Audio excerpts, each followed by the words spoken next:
Perfect. Now, we have gotten to chapter 23. I forget to introduce myself. Hey y'all, I am Lady Rain, and this is the Reader's Nook, and we are on chapter 23 of the Dead Zone, and it looks like we have 27 chapters, so we're not real sure. I think it's 27 that we found. Once we get through these chapters, I am going to read the notes at the end. And the notes, I guess, continue to explain some of the book, which would be wonderful. So that's what we're going to do. Because I know we get to 26, and then we have like what it's called is Notes from the Dead Zone is what it says. And so what we're going to do is we're going to read that when we are all done. And I think that'll give us a little bit more perspective into what is going on.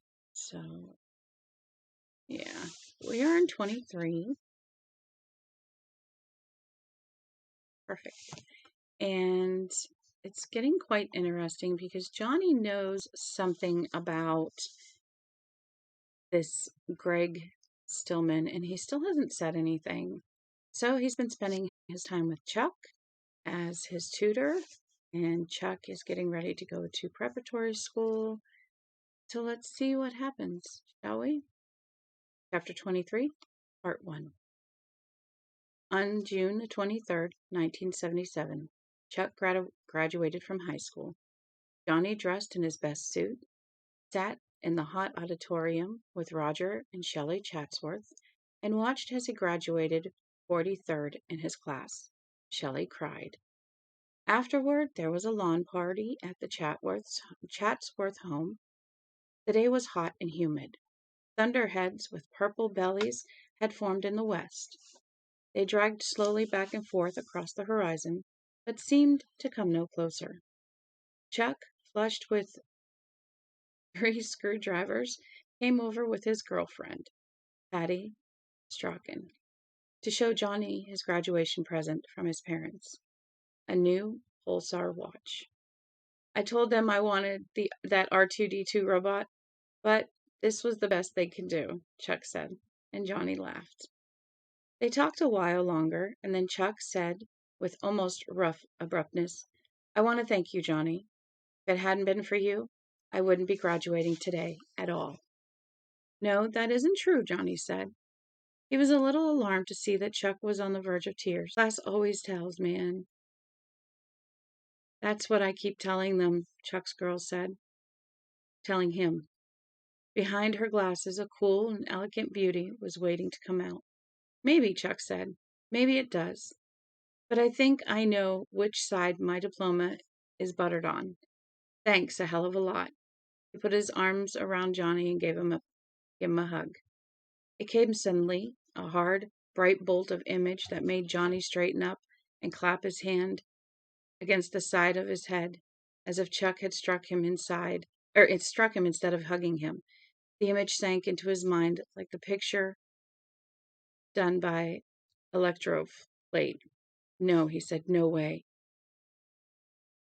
You two stay right away from there. Chuck drew back uneasily. He had felt something cold and dark and incomprehensible. Suddenly he didn't want to touch Johnny. At that moment, he never wanted to touch Johnny again. It was as if he had found out what it would be like to lie on his own coffin and watch the lid nailed down. Johnny, he said, and then flattened. What? Roger had been on his way over with drinks, and now he puzzled. Johnny was looking over Chuck's shoulder at the distant thunderheads. His eyes were vague and hazy. He said, you want to stay away from that place? There are no lightning rods. Johnny? Chuck looked at his father, frightened. It's like he's having some kind of fit or something. Lightning, Johnny proclaimed in a carrying voice. People turned their heads to look at him. He spread his hands. Flash fire, the insulation in the walls, the doors, jammed, burning people, smell like hot pork. What's he talking about? Chuck's girl cried, and conversation trickled to a halt. Now everyone was looking at Johnny as they balanced plates of food and glasses. Roger stepped over. Johnny, what's wrong? Wake up.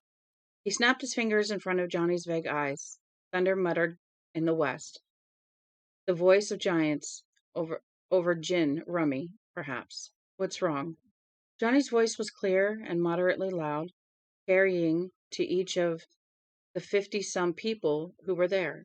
Businessmen and their wives, professors and their wives, Durham's upper middle class. Keep your son home tonight, or he's going to burn to death with the rest of them. There is going to be a fire, a terrible fire. Keep him away from Kathy's. It's going to be struck by lightning, and it will burn flat before the first fire engine can arrive. The insulation will burn. They will find charred bodies, 6 or 7 deep, in the exits, and there will be no way to identify them except by their dental record. Patty Strachan screamed then, her hand going to her mouth, plastic glass tumbling into the lawn, the ice cubes spilling out onto the grass and gleaming there like diamonds of improbable size. She stood swaying for a moment, and then she fainted, going down in a pastel billow of party dress, and her mother ran forward, crying at Johnny as she passed. What's wrong with you? What in God's name is wrong with you? Chuck stared at Johnny. His face was paper white. Johnny's eyes began to clear. He looked around at the staring knots of people. I'm sorry, he muttered. Patty's mother was on her knees, holding her daughter's head in her arms and patting her cheek slightly. The girl began to stir and moan. Johnny, Chuck whispered, and then, without waiting for an answer, went to his girl. It was very still on the Chatsworth back lawn. Everyone was looking at him. They were looking at him because it had happened again.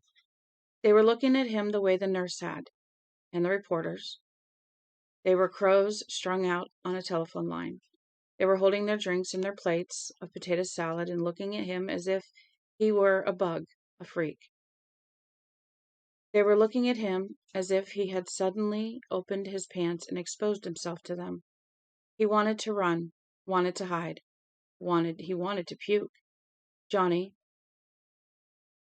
Roger said, putting an arm around him. Come on in the house. You need to get off your feet for... Thunder rumbled far off. What's Kathy's? Johnny said harshly, resisting the pressure of Roger's arm over his shoulder. It isn't someone's house, because there are exit signs. What is it? Where is it? Can't you get him out of here? Patty's mother nearly screamed. He's upsetting her all over again. Come on, Johnny, but come on. He allowed himself to be led toward the guest house. The sound of their shoes on the gravel drive was very loud. There seemed to be no other sound. They got as far as the pool, and then the whispering began behind him. Where's Kathy's? Johnny asked again. How come you don't know? Roger asked. You seem to know everything else. You scared poor Patty Strachan into a faint. I can't see it. It's in the dead zone. What is it? Let's get you upstairs first. I'm not sick. Under strain, then, Roger said.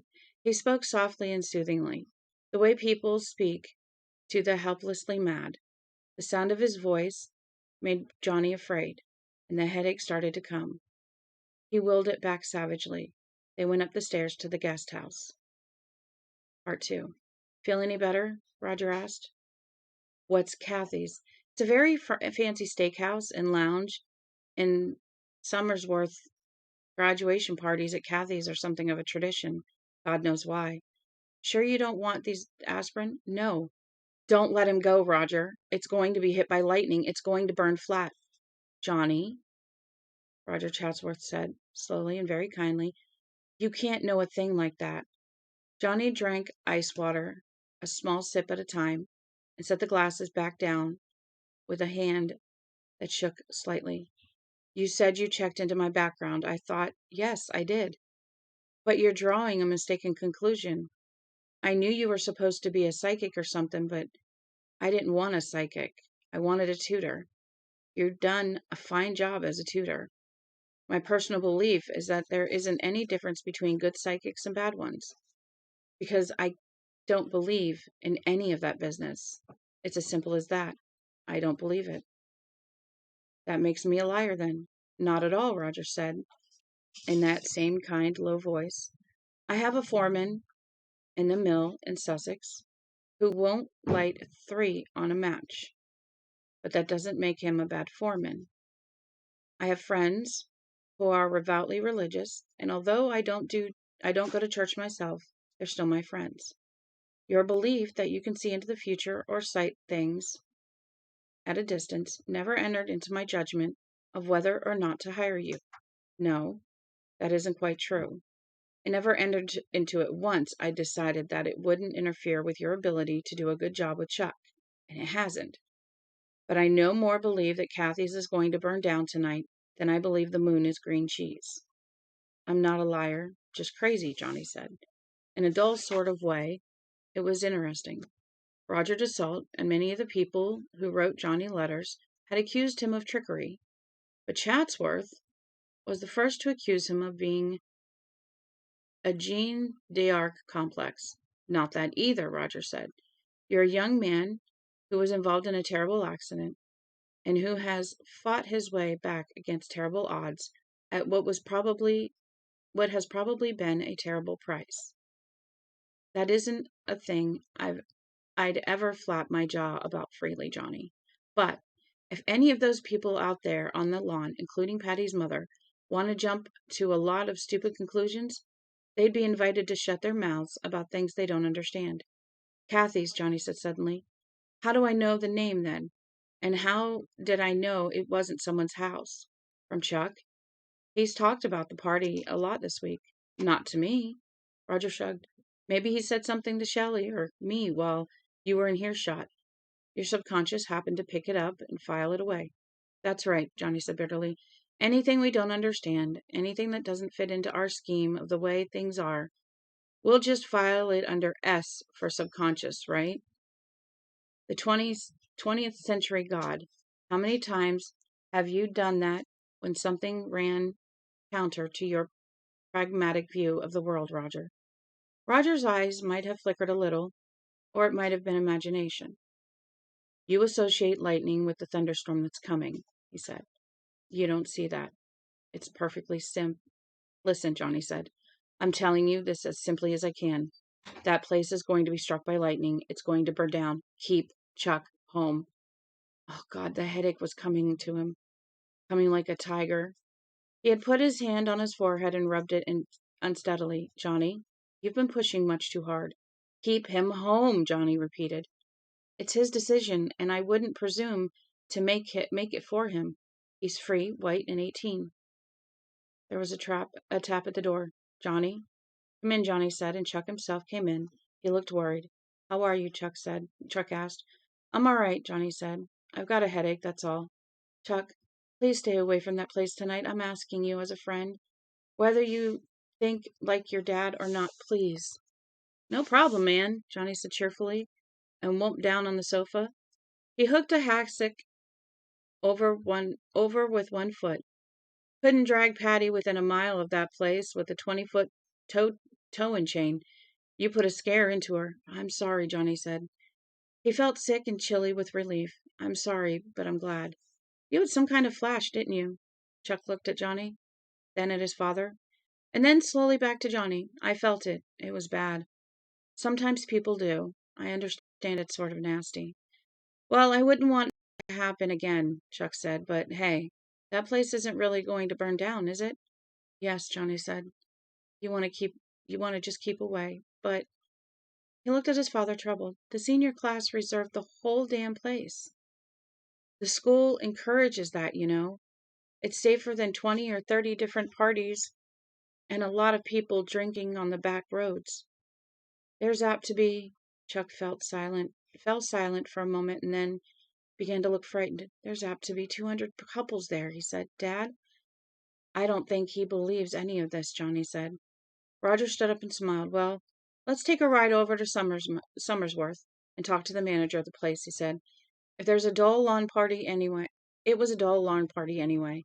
And if you two still feel the same coming back, we'll have everyone over here tonight. He glanced at Johnny.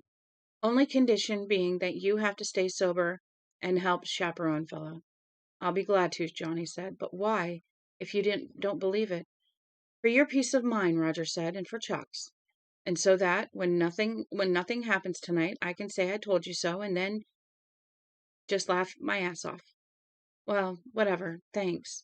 He was trembling worse than ever now with the relief that came, and his headache had retreated to a dull throb.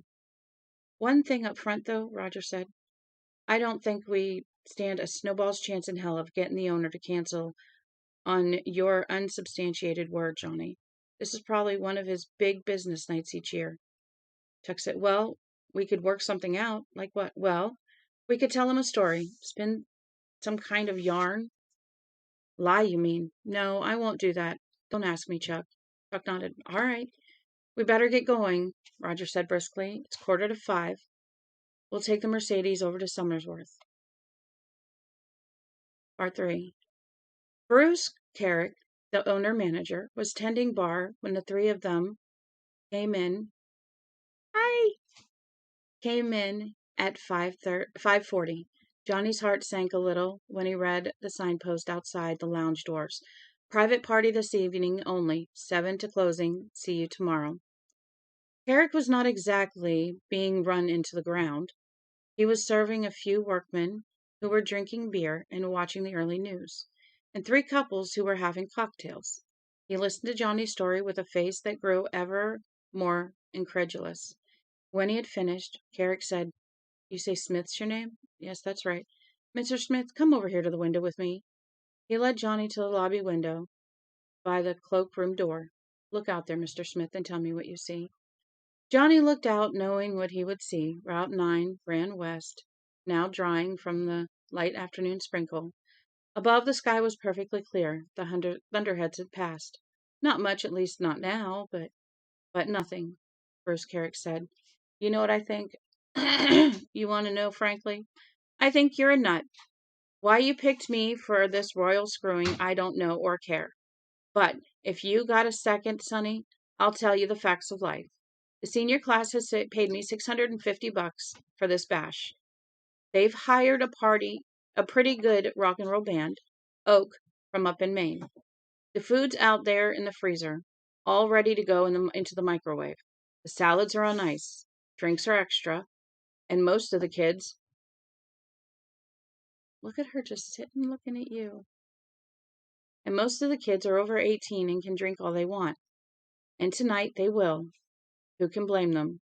You only graduate from high school once. I'll take in $200 in the lounge tonight, no sweat. I've got 2 extra barmen coming in. I got 6 waitresses and a host. If I should cancel this thing now, I lose the whole night. Plus, I gotta pay back the $650 I already took for the meal. I don't even get my regular dinner crowd because that sign's been there all week. Do you get the picture? Are there lightning rods on this place? Johnny asked. Carrick threw his hands up. I tell you, this guy, facts of life, and he wants to discuss lightning rods. Yeah, I got lightning rods. A guy came in here before I added on. There must be 5 years ago now. He gave me a song and dance about improving my insurance rates. So I bought the goddamn lightning rods. Are you happy? Jesus Christ. He looked at Roger and Chuck. What are you 2 guys doing? Why are you letting this asshole run around loose? Get out. Why don't you? I got a business to run. Johnny, Chuck began. Never mind, Roger said. Let's go. Thank you for your time, Mr. Carrick, and for your polite and sympathetic attention. Thanks for nothing, Carrick said. Bunch of nuts. He strode back toward the lounge. The 3 of them went out. Chuck looked doubtfully at the flawless sky. Johnny started toward the car, looking only at his feet, feeling stupid and defeated. His headache throbbed sickly against his temples. Where are you going? Oh, okay. Roger was standing. Did you pet her head?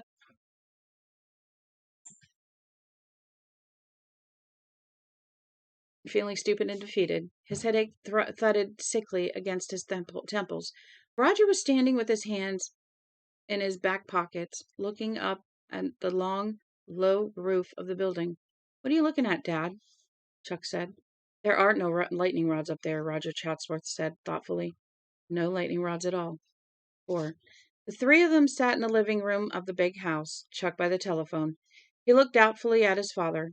"Most of them won't want to change their plans this late," he said. "They've got plans to go out, that's all," Roger said. "They can just as easily come here." Chuck shrugged and began dialing. They ended up with about half the couples who were planning to go to Kathy's that graduation evening, and Johnny was never really sure why they came. Some probably came simply because it sounded like a more interesting party and because the drinks were on the house. But word traveled fast, and the parents of a good many of the kids here had been at the lawn party that afternoon, and as a result, Johnny spent much of the evening feeling like an exhibit in a glass case. Roger sat in the corner on a stool, drinking a vodka martini. His face was a studied mask. Around 7:45, he walked across the big bar playroom combination that took up 3/4 of the basement level, bent close to Johnny, and bellowed over the roar of Elton John, "You want to go upstairs and play some cribbage?" Johnny nodded gratefully. Shelley was in the kitchen, writing letters. She looked up when they came in and smiled. "I thought you two masochists were going to stay down there all night. It's not really necessary, you know." "I'm sorry about all this," Johnny said. "I know how crazy it must seem." "It does seem crazy," Shelley said. "No reason not to be candid about it. But having them here is really rather nice. I don't mind." Thunder rumbled outside. Johnny looked around. Shelley saw it and smiled a little. Roger had left to hunt for the cribbage board in the dining room Welsh dresser. "It's just passing over, you know," she said. "A little thunder and a sprinkle of rain." "Yes," Johnny said. She signed her letter in a comfortable sprawl, folded it, sealed it, and addressed it, and stamped it. "You really experienced something, didn't you, Johnny?" "Yes." "A momentary faintness," she said. "Probably caused by a dietary deficiency." "You're much too thin, Johnny." "It might have been a hallucination, mightn't it?" "No, I don't think so." Outside, thunder growled again, but distantly. I'm just as glad to have him home. I don't believe in astrology or pal- pal- palmistry and clairvoyance and all of that, but I'm just as glad to have him home. He's our only Chuck, a pretty damned big Chuck now, I suspect you're thinking, but it's easy to remember him riding the little kids' merry-go-round in the town park in his short pants. Too easy, perhaps. But it's nice to be able to share in the last rite of his boyhood with him. "It's nice that you feel that way," Johnny said. Suddenly he was frightened to find himself close to tears. In the last 6 or 8 months, it seemed to him that his emotional control had slipped several notches. You've been good for Chuck. I don't mean just teaching him to read. In a lot of ways. I like Chuck." "Yes," she said quietly, "I know you do." Roger came back with the cribbage board and transistor radio turned to WMTQ, classic station that broadcast from the top of Mount Washington. "A little anecdote for Elton John, Aerosmith, Baghat, etc." he said. "How does $1 a game sound, Johnny?" "Sounds fine." Roger sat down, rubbing his hands. "Oh, you're going home poor," he said. Part 6. They played cribbage, and the evening passed. Between each game, one of them would go downstairs and make sure no one had decided to dance on the pool table or go out back for a little party of their own. "No one is going to impregnate anyone else at this party if I can help it," Roger said. Shelley had gone into the living room to read. Once an hour, the music on the radio would stop and the news would come on, and Johnny's attention would falter a little. But there was nothing about Kathy's in Somersworth. Not at 8, 9, or 10. After the 10 o'clock news, Roger said, "Getting ready to hedge your prediction a little, Johnny?" "No." The weather forecast was for scattered thunderstorms clearly after midnight. The steady bass signature of KC and the Sunshine Band came up through the floor. "Party's getting loud," Johnny remarked. "The hell with that," Roger said, grinning. "The party's getting drunk. Spider Parmalu is passed out in the corner and somebody's using him for a beer coaster. Oh, they'll have big heads in the morning." You want to believe it. I remember at my own graduation party.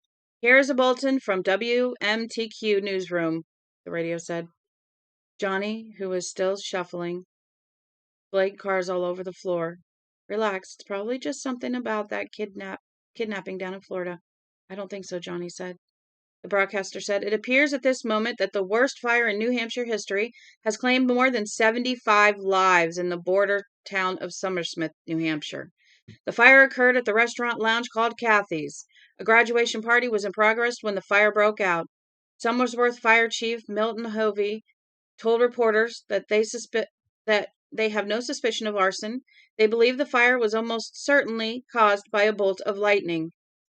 Roger Chatworth's face was draining of all color. He sat bolt upright in his kitchen chair, his eyes fixed on the point somewhere above Johnny's head. His hands lay loosely on the table.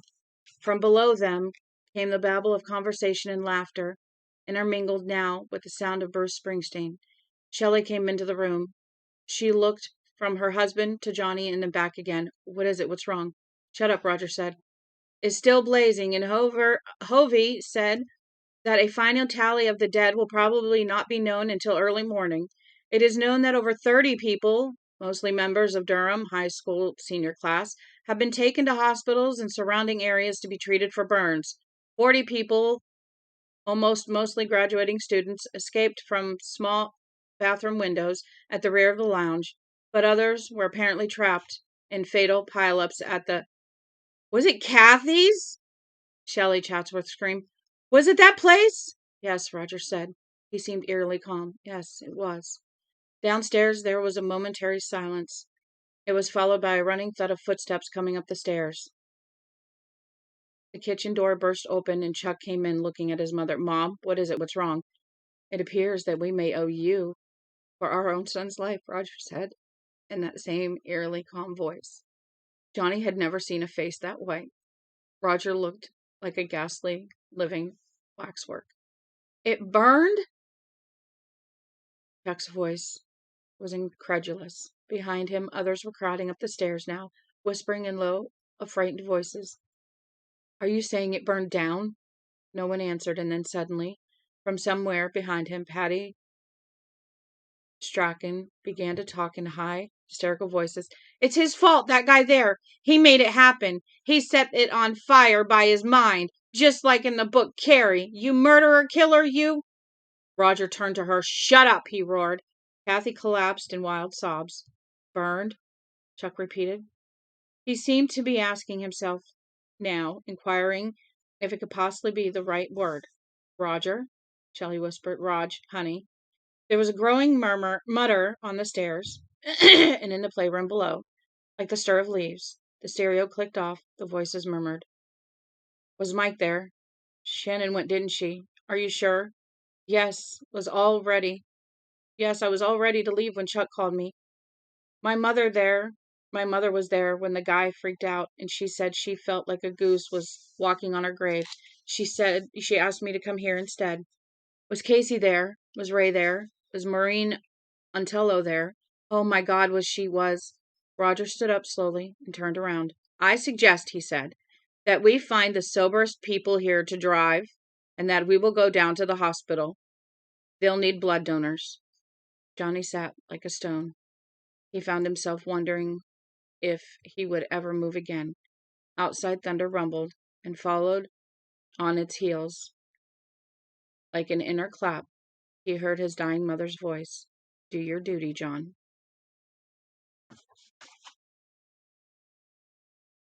Chapter 24. That was a short chapter. That was only 30 minutes. Not bad. Not even that. I have something in my eyeball. My apologies. I think it's my hair, actually. Chapter 24. Dear Johnny, August 12th, 1977. A couple months later, it seems. Finding you wasn't much of a trick. I sometimes think if I have enough free cash, you can find anyone in the country if you have enough free cash. And the cash I got. Maybe I'm risking your resentment stating it as badly as that, but Chuck and Shelley and I owe you too much to tell you less than the truth. Money buys a lot, but it can't buy off the lightning. They found 12 boys still in the men's room, opening off the restaurant. The one where the window... Why?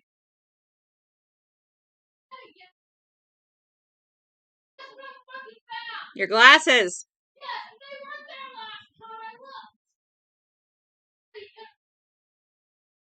Nor did I. Where did you find them exactly?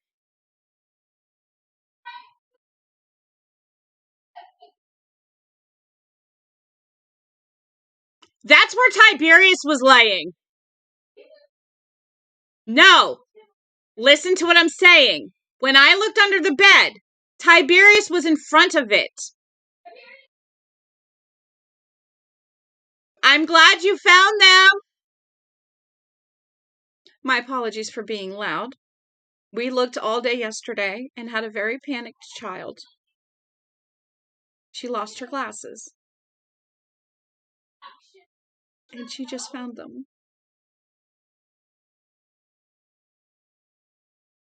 We do have a couple ghosts here, so maybe they're playing tricks today. The cats decided to play with them. Now I might get a little emotional, so bear with me. They found 12 boys still in the men's room, opening off the restaurant. The one where the window had been nailed shut.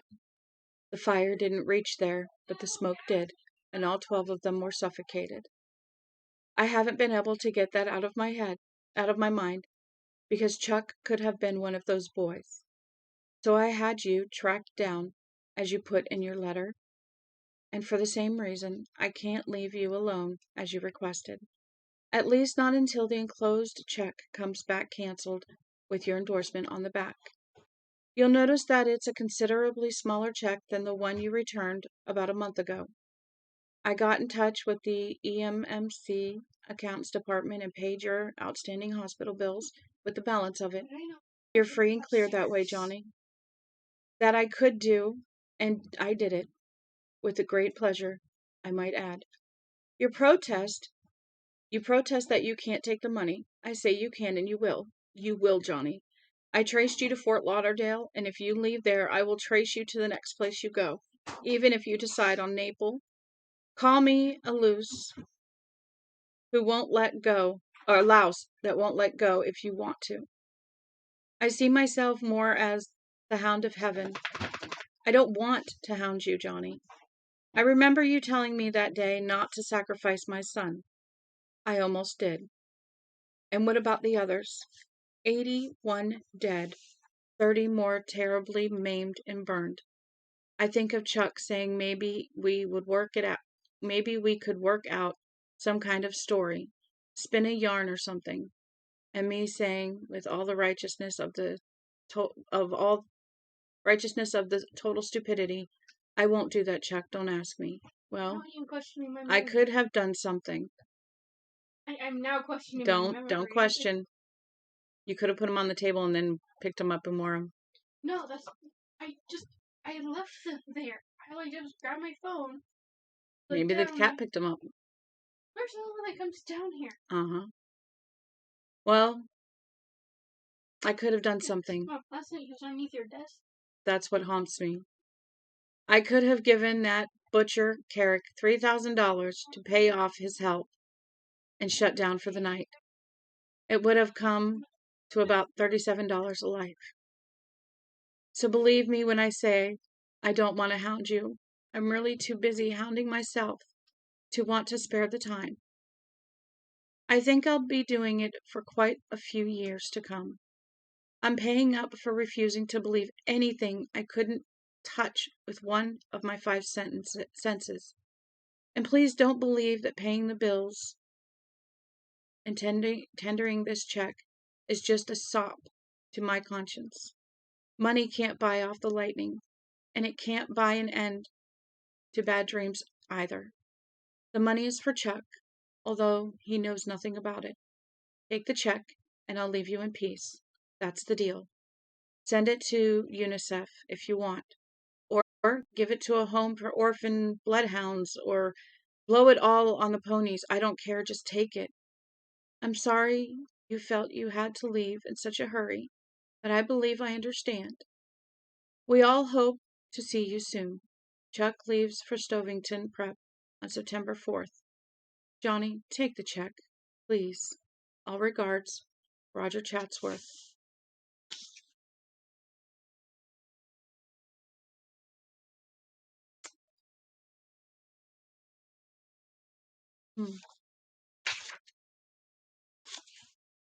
September 1st, 1977.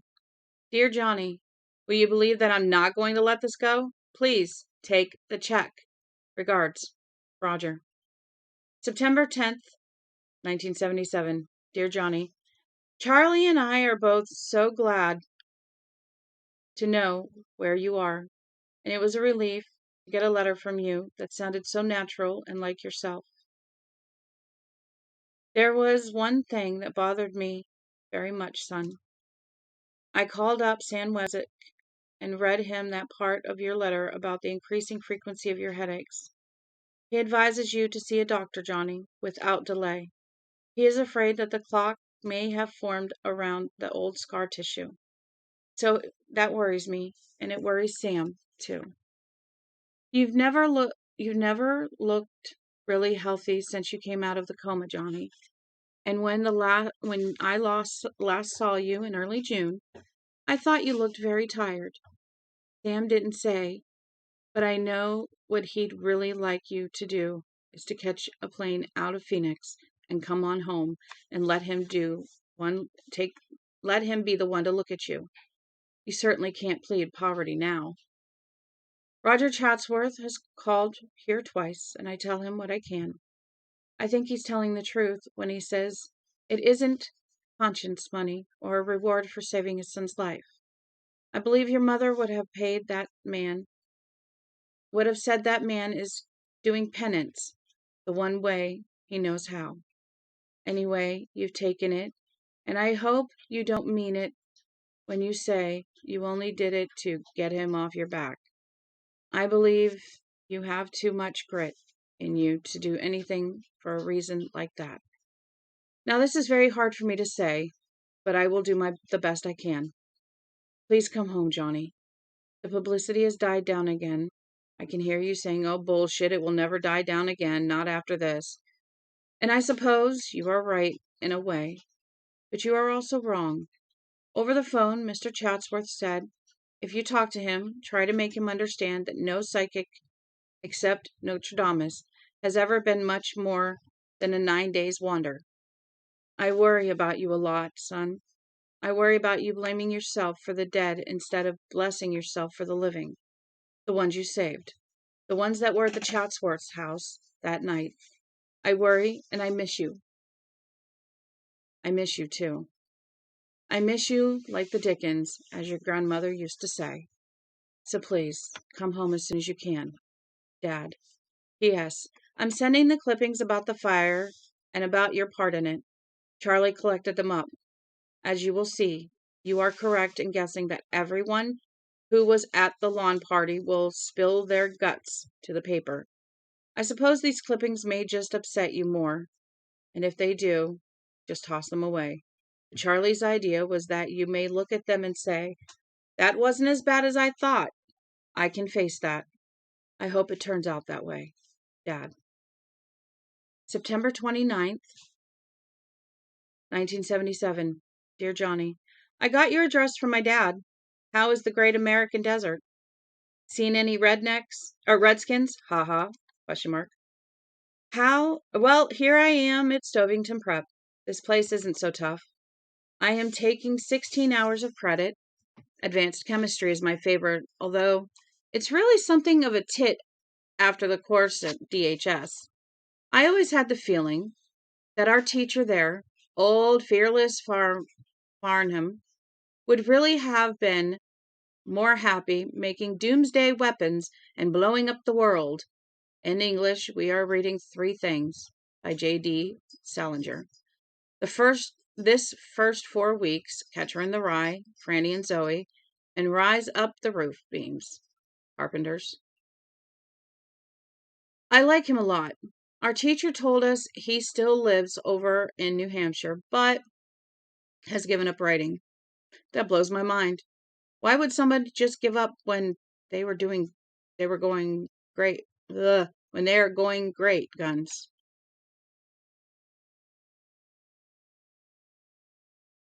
When they are going great guns? I don't know. Oh well. The football team here really sucks, but I'm learning to like soccer.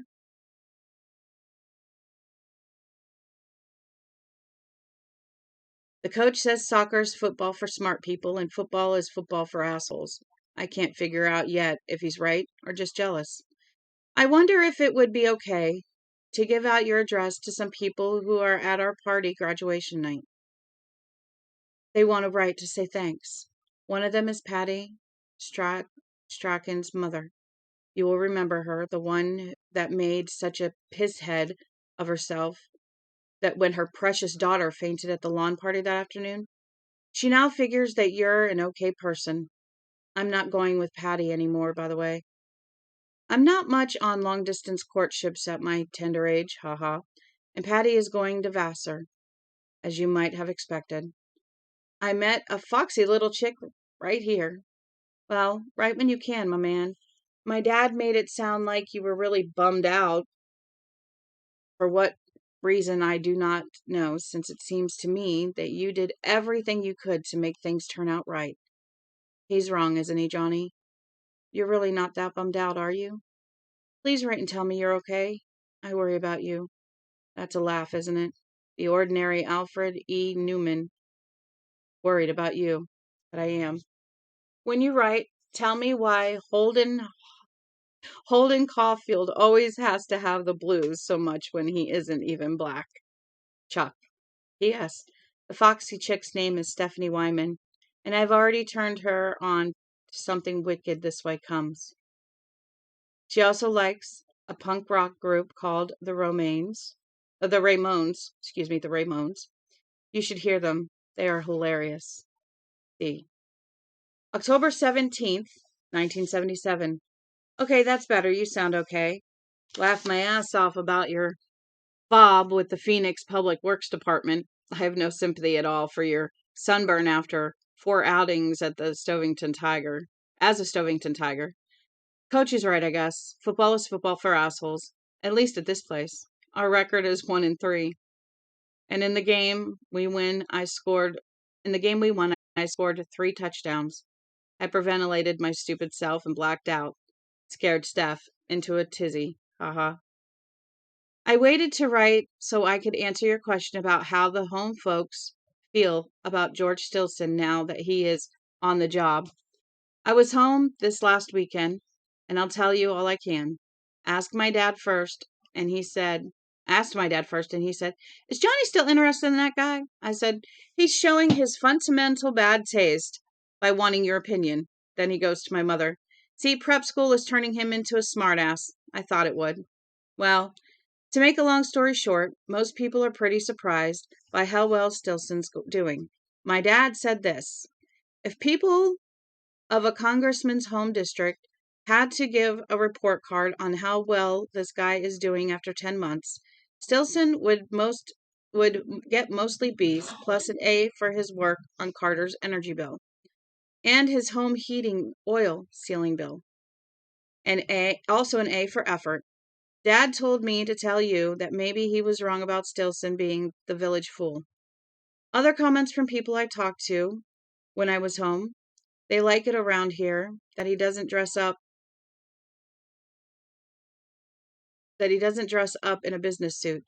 Mrs. Jarvis, who runs the Quick Pick, sorry about the spelling, man, but that's what they call it, says she thinks Stilson is not afraid of the big interests.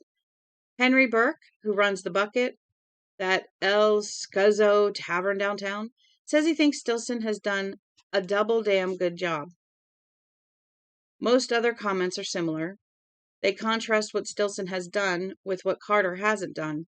Most of them are really disappointed in him and are kicking themselves for having voted for him. I asked some of them if they weren't worried about those iron horsemen, that those iron horsemen were still hanging around, and that fellow Sonny Elliman was serving as one of Stilson's aides. None of them seemed too upset. The guy who runs the Record Rock put it to me this way: if Tom Hayden can go straight and Eldridge Cleaver can get Jesus, why can't some bikies join the establishment? Forgive and forget. So there you are. I would write more, but football practice is coming up. This weekend we are scheduled to be trounced by the Bear Wildcats. The Bar Wildcats? Bear. No, Bear. I just hope I survive the season. Keep well, my man. Chuck.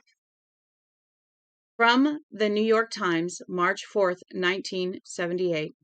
FBI agent murdered in Oklahoma. Special to the Times.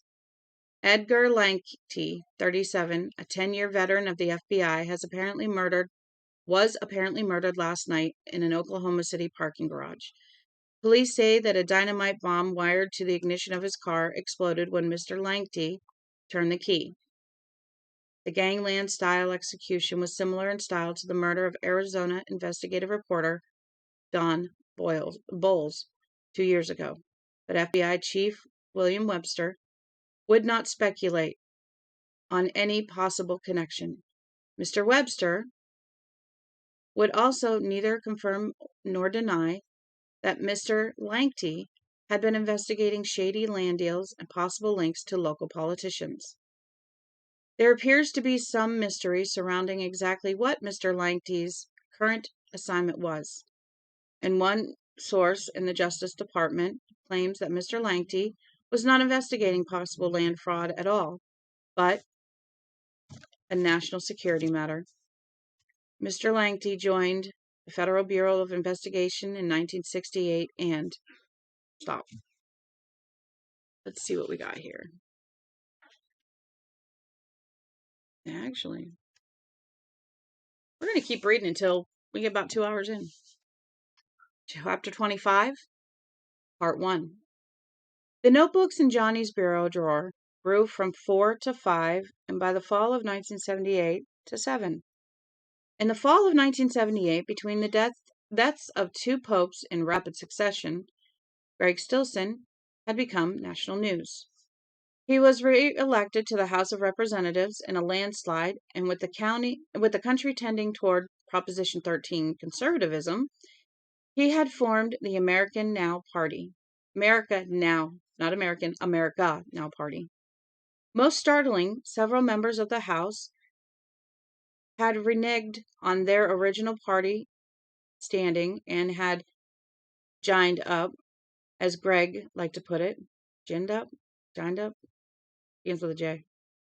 Most of them had very similar beliefs, which Johnny has defined as superficially liberal on domestic issues and modern to very conservative on issues of foreign policy.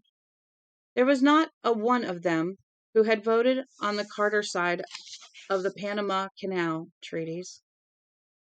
And when you peeled back the liberal veneer on domestic positions, they turned out to be pretty conservative too.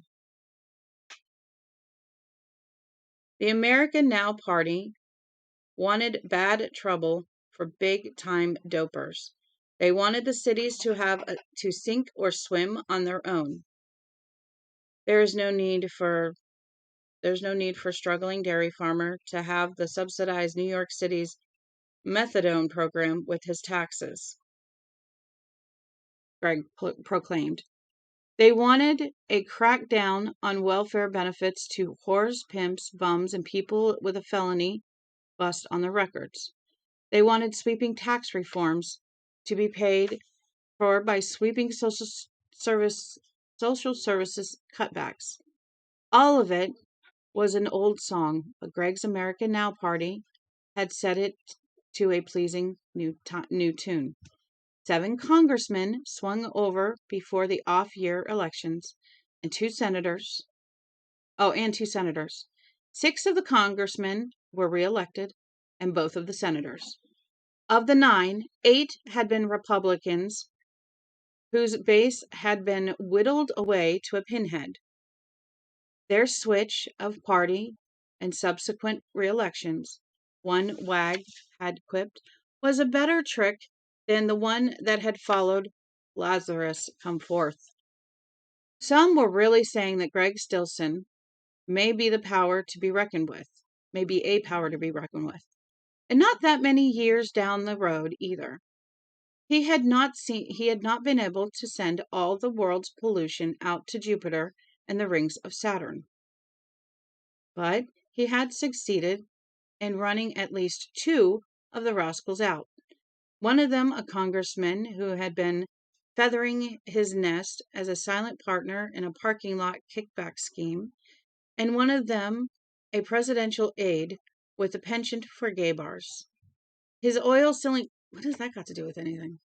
His oil ceiling bill had shown vision and boldness, and his careful guidance of its passage from the committee to final vote had shown a down-home country boy shrewdness.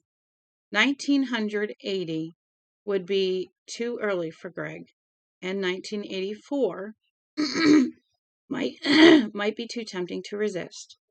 But if he managed to stay cool until 1988, if he continued to build his base, and the winds of change did not shift radically enough to blow his fledgling party away, why, anything might happen. The Republicans had fallen to squabbling splinters, and assuming that Mondale or Jerry Brown or even Howard Baker might follow Carter as president, who was to follow then? Even 1992 might not be too late for him. He was a relatively young man. Yes, 1992 sounded about right. There were several political cartoons in Johnny's notebooks. All of them showed Stilson's infectious, slant-wise grin, and in all of them he was wearing his construction helmet. One by Oliphant showed Greg rolling a barrel of oil marked "Price Ceilings" straight down the middle aisle of the house, the helmet cocked back on his head. Up front was Jimmy Carter, scratching his head and looking puzzled.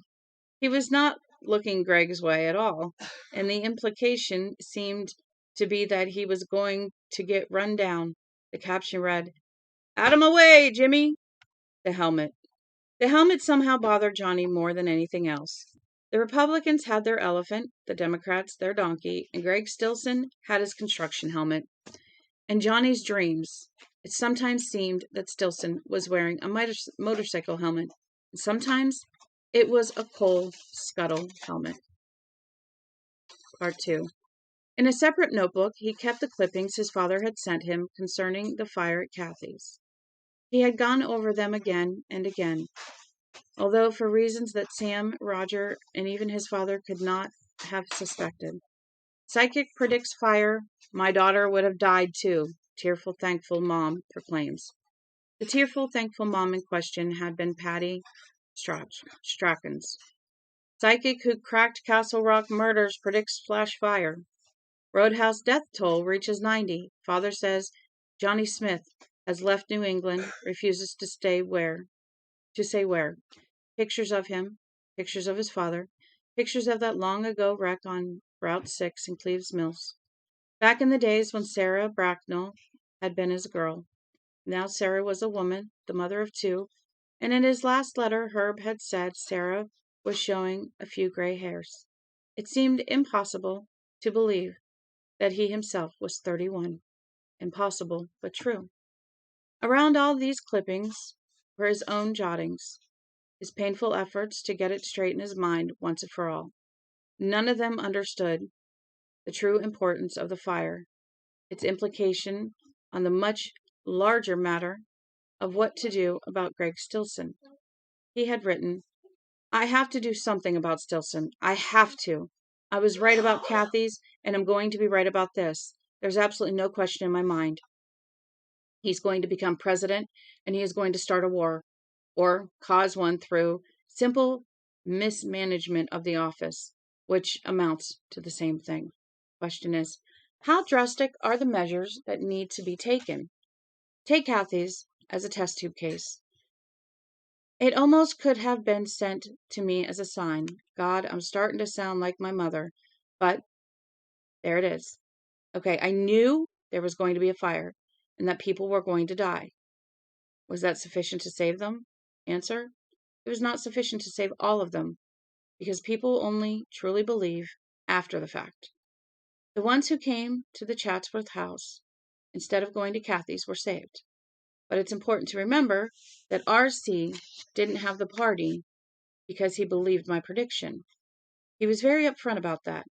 He had the party because he thought it would help me have peace of mind. He was humoring me. Or he was humoring me. He believed after. Patty Strachan's mother believed after. After. But then it was too late for the dead and the burned. So question 2. Could I have changed the outcome? Yes, I could have driven a car right through the front of the place, or I could have burned it down myself that afternoon. Question 3. What would the results of either action have been to me? Imprisonment, probably. If I took the car option and then lightning struck it later that night, I suppose I could have argued, no, it wasn't Wash. Common experience may recognize some sort of psychic ability in the human mind, but the law sure as hell doesn't. I think now, if I had to do it over again, I would do one of these things and never mind the consequences to me. It is possible that I didn't completely believe my own prediction. The matter of Stilson is horribly similar in all respects except, thank God, that I have a lot more lead time. So back to square one. I don't want Greg Stilson to become president. How can I change that outcome? 1. Go back to New Hampshire and gin up, as he puts it. Try to throw a few monkey wrenches into the American Now Party. Try to sabotage him. There's dirt enough under the rug. Maybe I could sweep some of it out. 2. Hire someone else to get the dirt on him. There's enough of Roger's money left over to hire someone good. On the other hand, I got a feeling that Langty was pretty good, and Langty's dead. 3. Wound or cripple him. The way Arthur Bremer crippled Wallace, and the way whoever it was crippled Larry Flint. Kill him. Assassinate him. Now, some of the drawbacks. First option isn't sure enough. I could end up doing nothing more constructive than getting myself trounced, the way Hunter Thomas did when he was researching his first book, that one on the Hells Angels. Even worse, this fellow Ellman may be familiar with what I look like as a result of what happened in the Trimble rally. Isn't it more or less SOP to keep a file on people who may be dangerous to your guys? I wouldn't be surprised to find out that Stilson had one guy on his payroll whose only job was to keep updated files on weird people and kooks, which definitely includes me. Then there's the second option. Suppose all the dirt has already come out. If Stilson was already formed his higher political aspirations, and all his actions seem to point that way, he may already have cleaned up his act. And another thing, dirt under the rug is only as dirty as the press wants to make it. And the press likes Stilson. He cultivates them. In a novel, I suppose I would turn private detective myself and get the goods on him. But the sad fact is, I wouldn't know where to begin. You could argue that my ability to read people, to find things that have been lost, to quote Sam, would give me a boost. If I could find something about Lanky that would turn the trick. But isn't it likely that Stillson delegates all that to Sonny Elliman? And I cannot even be sure, despite my suspicions, that Edgar Lanky was still on Stillson's trail when he was murdered. It is possible that I might hang Sonny Elliman and still not finish Stillson. Overall, the second alternative is just not sure enough. The stakes are enormous, so much so that I don't even dare let myself think about the big picture. Big picture, very often. It brings on a very kitty.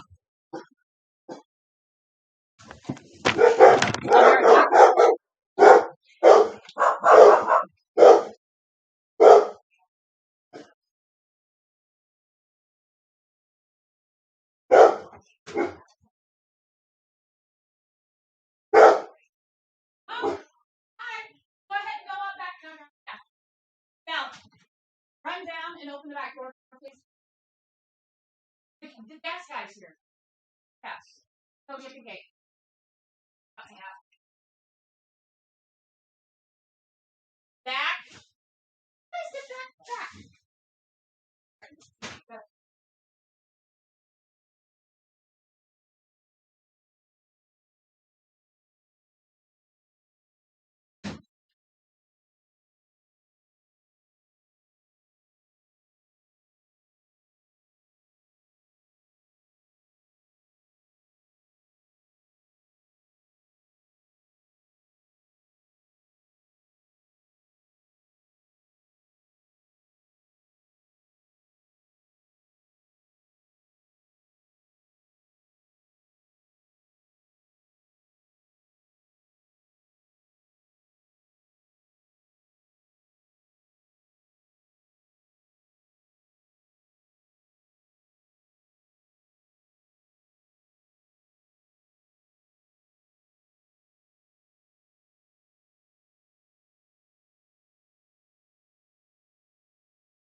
Back.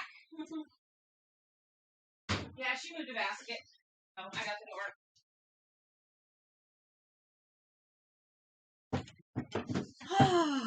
Okay. Go ahead and let them out. I didn't even think about it. My apologies, gas man. We let him in the back because the dogs are in the front. All right, where are we at?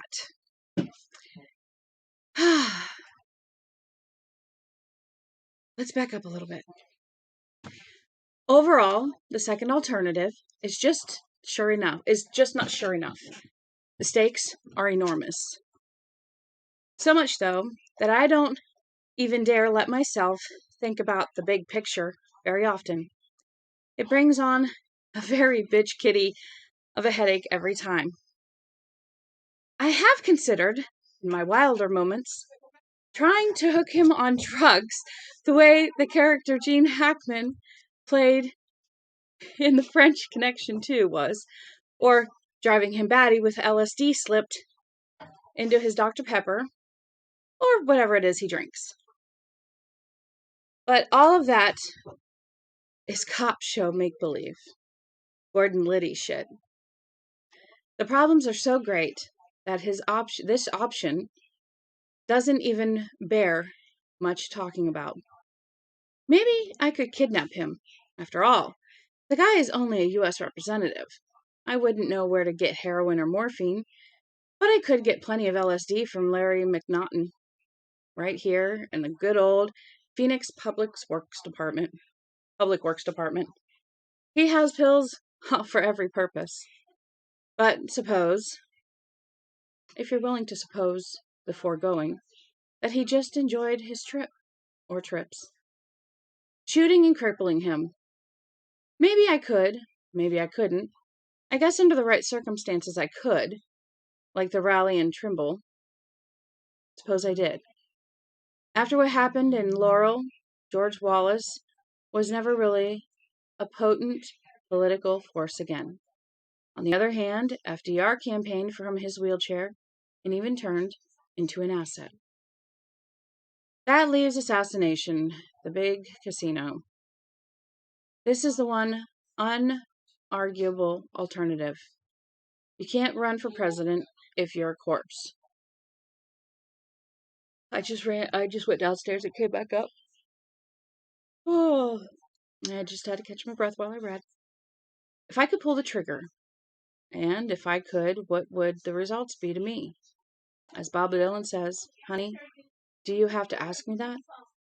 There are a great many other notes and jottings, but the only other really important one was written out and neatly boxed. Suppose outright murder does turn out to be the only alternative. And suppose it turns out that I could pull the trigger. Murder is still wrong. Murder is wrong. Murder is wrong. There may yet be an answer. Thank God there's years of time. Part 3. But for Johnny, there wasn't. In early December of 1978, shortly after another Congressman, Leo Ryan of California, had been shot to death on the jungle airstrip in the South American country of Guyana, Johnny Smith discovered he had almost run out of time. Chapter 26. We're going to keep going. Part 1. At 2 p.m. on December 26, 1978, Bud Prescott waited on a tall and rather haggard-looking young man with gray hair and badly bloodshot eyes. Bud was one of 3 clerks working in the 4th Street Phoenix sporting goods store on the day after Christmas, and most of the business was exchanges. But this fellow was a paying customer. He said he wanted to buy a good rifle, lightweight, bolt action. Bud showed him several. The day after Christmas was a slow one on the gun counter. When men got guns for Christmas, very few of them wanted to exchange them for something else. This fellow looked them all over carefully and finally settled on a Remington 700, 243 caliber, a very nice gun with a light kick and a flat trajectory. He signed the gun book John Smith, and Bud thought, if I never saw me an alias before in my life, this one's there. John Smith paid cash. Took the 20s right out of a wallet that was bulging with them. Took the rifle right over the counter. Bud, thinking to poke him a little, told him he could have his initials burned into the stock, no extra charge. John Smith merely shook his head. When Smith left the store, John Smith left the store, Bud noticed that he was limping noticeably. Would never be any problem identifying that guy again, he thought. Not with that limp and those scars running up and down his neck.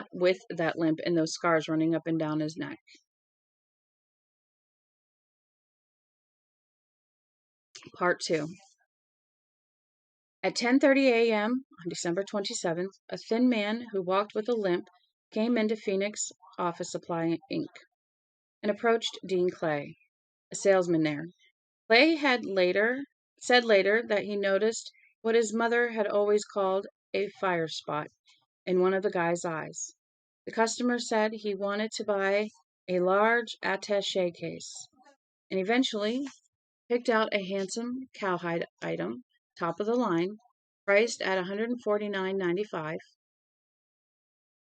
and the man with the limp qualified for the cash discount by paying with new 20s. The whole transaction, from looking to pay, took no more than 10 minutes. The fellow walked out of the store and turned right toward the downtown area, and Dean Clay never saw him again until he saw his picture in the Phoenix Sun. Part 3. Late that same afternoon, a tall man with graying hair approached Bonita Alvarez's window in the Phoenix Amtrak terminal and inquired about traveling from Phoenix to New York by train. Bonita showed him the connections. He followed them with his finger and then carefully jotted them all down.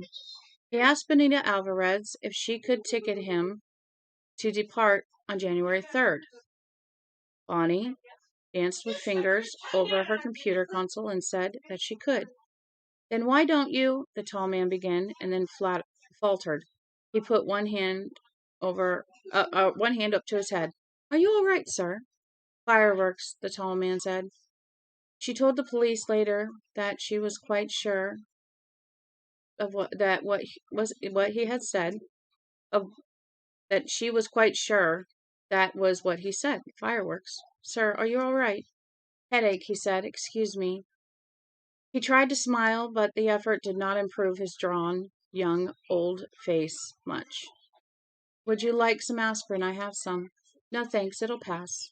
She wrote the tickets and told him he would arrive at New York's Grand Central Station on January 6th at mid-afternoon. How much is that? She told him and added, Will that be cash or charge, Mr. Smith? Cash, he said, and pulled it right out of his wallet, a whole wad of 20s and 10s. She counted it, gave him his change, his receipt, his tickets. Your train leaves at 10:30 a.m., Mr. Smith, she said. Please be here and ready to entrain at 10:10. All right, he said, thank you. Bonnie gave him the big professional smile, but Mr. Smith was already turning away. His face was very pale, and to Bonnie he looked like a man who was in a great deal of pain. She was very sure that he had said fireworks. Part 4. Elton Curry was a conductor on Amtrak's Phoenix Salt Lake run. The tall man appeared promptly at 10 a.m. on January 3rd, and Elton helped him up the steps and into the car because he was limping quite badly. He was carrying a rather old tartan traveling bag with scuff marks and fraying edges in one hand, and in the other hand he carried a brand new cowhide attaché case. He carried the attaché case as if it were quite heavy. Can I help you with that, sir? Elton asked, meaning the attaché case. But it was the traveling bag that the passenger handed him, holding along with his ticket. No, I'll take it when we're underway, sir. All right, thank you. A very polite sort of fellow, Elton Curry told the FBI agents who questioned him later, and he tipped well. He's paying cash. How are they finding him? Part 5. January 6th, 1979. With a gray, overcast day in New York, snow threatened but did not fall. George Clement's taxi was parked in front of the Biltmore Hotel across from Grand Central. The door opened and a fellow with graying hair got in, moving carefully and a little painfully. He placed a traveling bag and an attaché case beside him on the seat, closed the door, and then put his head back against the seat and closed his eyes for a moment, as if he were very, very tired. Where are you going, my friend? George asked. His fare looked at the slip of paper. Port Authority Terminal, he said. George got going. You look a little white around the gills, my friend. My brother-in-law looked like that when he was having his gallstone attacks. You got stones? No. My brother-in-law, he says gallstones hurt worse than anything, except for maybe kidney stones. You know what I mean? What I told him? I told him he was full of shit. Andy, I says, you're a great guy. I love you, but you're full of shit. You never had cancer, Andy. I says, had cancer. Andy, I says, I asked him that, he did he ever have cancer? I mean, everybody knows cancer's the worst. George took a long look in the rearview mirror. I'm asking you sincerely, my friend, are you okay? Because I'm telling you the truth. You look like dead, warmed over. The passenger answered, I'm fine. I was thinking of another taxi ride several years ago. Oh, shit, George said sagely, exactly as if he knew what the man was talking about. Well, New York was full of kooks. There was no denying that. But after his brief pause for reflection, he went on talking about his brother-in-law. Part 6. Mommy, is that man sick? Shh. But, yeah, but is he? Danny, be quiet. She smiled at the man on the other side of the Greyhound's aisle. An apologetic, kids will say anything, won't they smile? But the man appeared not to have heard. The poor guy did look sick. Danny was only 4. And he was right about that. The man was looking listlessly out at the snow that had begun to fall shortly after they crossed the Connecticut state line. He was much too pale, much too thin, and there was a hideous Frankenstein scar running up out of his coat collar and just under his jaw. It was as if someone had tried taking his head clean off at some time in the not-too-distant past, tried, and almost succeeded. The Greyhound was on its way to Portsmouth, New Hampshire, and they arrived at 9:30 tonight, and they would arrive at 9:30 tonight if the snow didn't slow things down too much. Julie Brown and her son were going to see Julie's mother-in-law, and as usual, the old bitch would spoil Danny rotten, and Danny didn't have far to go. I want to go see him. No, Danny. I want to see if he's sick. No. Yeah, but what if he's dying, Ma? Danny's eyes positively glowed at this entrancing possibility. He might be dying right now. Danny, shut up. Hey, mister, Danny cried. You dying or anything? Danny, you shut your mouth, Julia hissed, her cheeks burning with embarrassment. Danny began to cry then. Not real crying, but that snotty, I can't get my own way whining that always made her want to grab him and pinch his arms until he really had something to cry about. At times like this, riding the bus into evening through another cruddy snowstorm with her son whining beside her, she wished her own mother had sterilized her several years before she had reached the age of consent. That was when the man across the aisle turned his head and smiled at her, a tired, painful smile, but rather sweet for all that. She saw that his eyes were terribly bloodshot, as if he had been crying. She tried to smile back, but it felt false and uneasy on her lips. That red left eye, and the scar running up his neck, made that half of his face look sinister and unpleasant. She hoped that the man across the aisle wasn't going all the way to Portsmouth, but, as it turned out, he was. She caught sight of him in the terminal as Danny's Gran swept the boy, giggling happily, into her arms. She saw him limping toward the terminal doors, a scuffed traveling bag in one hand, a new attaché case in the other. And for just a moment, she felt a terrible chill cross her back. It was really worse than a limp. It was a very nearly a headlong lurch. But there was something implacable about it, she told the New Hampshire State Police later. It was as if he knew exactly where he was going and nothing was going to stop him from getting there. Then he passed out in the darkness, and she lost sight of him. Part 7. Timsdale, New Hampshire, a small town west of Durham, just inside the 3rd Congressional District. It is kept alive by the smallest of the Chatsworth mills, which hulks like a soot-stained brick ogre on the edge of Timsdale Stream. Its one modest claim to fame, according to the local Chamber of Commerce, is that it was the first town in New Hampshire to have electric streetlights.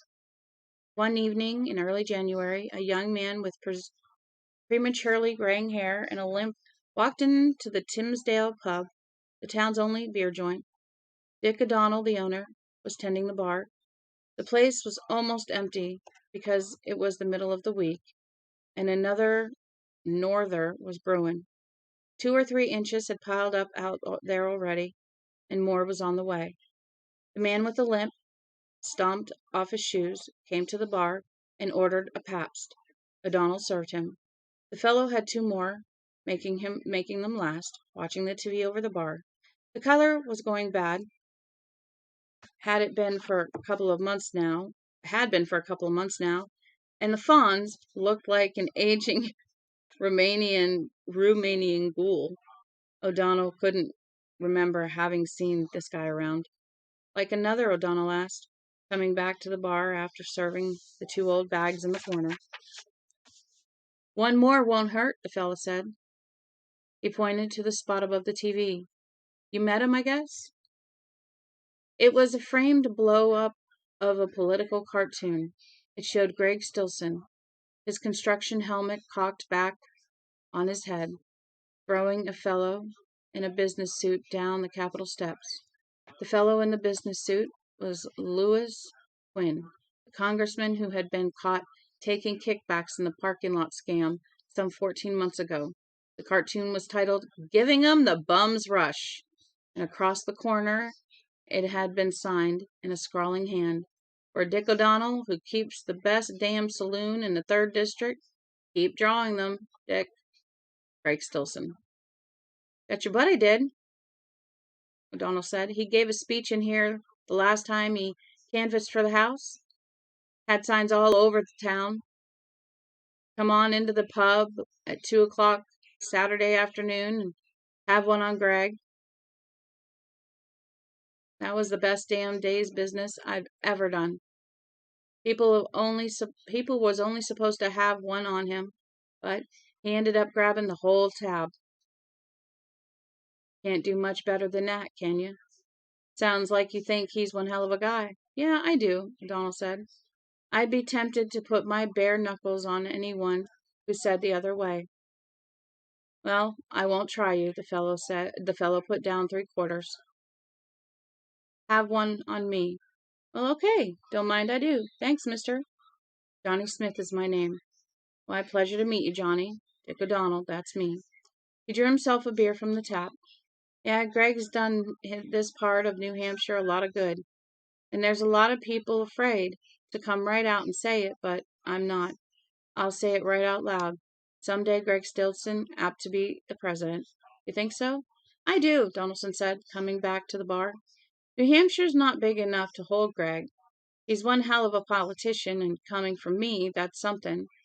I thought the whole crew was nothing but a bunch of kooks and lollygags. I still do. But Greg's an exception to the rule. He's a square shooter. If you told me 5 years ago I'd be saying something like that, I would have laughed in your face. You'd be more likely to find me reading poetry, than seeing any good in a politician, I would have said. But, God damn it, he's a man, Johnny said. Most of these guys want to be your buddy while they're running for office. But when they get in, it's fuck you, Jack. I got mine until the next election. I came from Maine myself, and the one time I wrote Ed Muskie, you know what I got? A form letter. Oh, that's a Pollock for you, O'Donnell said. What do you expect from a Pollock? Listen, Greg comes back to the district every damn weekend. Now, does that sound like fuck you, Jack? I got mine. To you? Every weekend, huh? Johnny sipped his beer. Where? Trimble, Ridgeway, the big towns? He's got a system, O'Donnell said, in the reverent tone of a man who has never quite been able to work one out for himself. 15 towns, from the big places like Capital City, right down to the little burgs, Timsdale and Hooters Notch. Quarters Notch. Doortors. Doorters. Wow, that's a mouthful. He hits one. Thank you. Yeah, I had to go let the gas man in. He hits one a weekend until he's gone through the whole list, and then he starts the top again. You know how big Hooters Notch is? They got 800 souls up there. So what do you think about a guy who takes a weekend off from Washington and comes down to Quarters Notch to freeze his balls off in the cold meetin' hall. Does that sound like fuck you, Jack? I got mine. To you? No, it doesn't, Johnny said truthfully. What does he do? Just shake hands? No, he's got a hall in every town. Reserves it for all day Saturday. He gets in there about 10 in the morning, and people can come by and talk to him, tell him their ideas, you know. And if they got questions, he answers them. If he can't answer them, he goes back to Washington and finds the answer. He looked at Johnny triumphantly. When was he here in Timsdale last? A couple of months ago, O'Donnell said. He went to the cash register and rummaged through the pile of papers beside it. He came up with a dog-eared clipping and laid it on the bar beside Johnny. Here's the list. You just take a look at that and see what you think. The clipping was from the Ridgeway paper. It was fairly old now. The story was headlined, Stilson announces feedback centers. The first paragraph looked as though it might have been lifted straight from the Stilson press kit. Below it was a list of towns where Greg would be spending his weekends, and the proposed dates. He was not due in Timsdale again until mid-March. I think it looks pretty good, Johnny said. Yeah, I think so. A lot of people think so. By this clipping, he must have been in Quarters Notch just last weekend. That's right, O'Donnell said, and laughed. Good old Quarters Notch. Want another beer, Johnny? Only if you join me, Johnny said, and laid a couple of bucks on the bar. Well, I don't care if I do. One of the two bar bags had put some money in the juke, and Tammy Wynette, sounding old and tired and not happy to be here, began singing Stand By Your Man. Hey, Dick, the other cawed. You ever hear of service in this place? Shut your head, he hollered back. Fuck you, she called and cackled. Goddamn Clarice. I told you about saying that F word in my bar. I told you. Oh, get off it and let's have some beer. I hate those two old cunts, O'Donnell muttered to Johnny. Couple of old alky diesel dykes. That's what they are. They've been here a million years, and I wouldn't be surprised if they both lived to spit on my grave. It's a hell of a world sometimes. Yes, it is. Pardon me, I'll be right back. I got a girl, but she only comes in Fridays and Saturdays in the winter. Meh. O'Donnell drew 2 schooners of beer and brought them over to the table. He said something to them, and Clarice replied, Fuck you, and cackled again. The bar joint was filled with the ghosts of dead hamburgers. Tammy Wynette sang through the popcorn crackle of the old record. The radiator thudded dull heat into the room, and outside snow spattered dryly against the glass. Johnny rubbed his temples. He had been in this bar before, in 100 other small towns. His head ached. Then he had shaken O'Donnell's hand. He knew that the barkeeper had a big old mongrel dog that he had trained to sick on command. His one great dream was that some night the burglar would break into the house and he would legally be able to sick the big old dog onto him. And there would be one less goddamn hippie pervo junkie in the world. Oh, his head ached. O'Donnell came back, wiping his hands on his apron. Tammy Wynette finished up and was replaced by Red Sovine, who had a CB call for the teddy bear. Oh, I've heard that one. Thanks again for the suds, O'Donnell said, drawing 2. My pleasure, Johnny said, still studying the clipping. Hooters Notch last week. Jackson this coming weekend. I never heard of that one. Must be a pretty small town, huh? Just a burg, O'Donnell agreed. They used to have a ski resort, but it went broke. A lot of unemployment up that way. They do some wood pulping and a little shirt-tail farming. But he goes up there, by the Jesus, talks to 'em, listens to their bitches. Where are you from up in Maine, Johnny? Lewiston, Johnny lied. The clipping said that Greg Stilson would meet with interested persons at the town hall. Guess you came down for the skiing, huh? No, I hurt my leg a while back. I don't ski anymore. Just passing through. Thanks for letting me look at this. Johnny handed the clipping back. It's quite interesting. O'Donnell put it carefully back into his in back with his old other papers. Ugh. O'Donnell put it carefully back with his other papers. He had an empty bar. A dog came a dog back home that would sick on command, and Greg Stilson. Greg had been in this bar. Johnny found himself abruptly wishing himself dead. If his talent was a gift of God, then God was a dangerous lunatic who ought to be stopped. If God wanted Greg Stilson dead, why hadn't he sent him down the birth canal with the umbilical cord wrapped around his throat, or strangled him on a piece of meat, or electrocuted him while he was changing the radio station, drowned him in the old swimming hole? Why did God have to have Johnny Smith do his dirty work? It wasn't his responsibility to save the world. That was for the psychos, and only psychos would presume to try it. He suddenly decided he would let Greg Stilson live and spit in God's eye. You okay, Johnny? O'Donnell asked. Huh? Yeah, sure. You looked sort of funny for just a second there. Chuck Chatsworth saying, if I didn't, I'd be afraid all those people who killed would haunt me to my grave. Out wool gathering, I guess, Johnny said.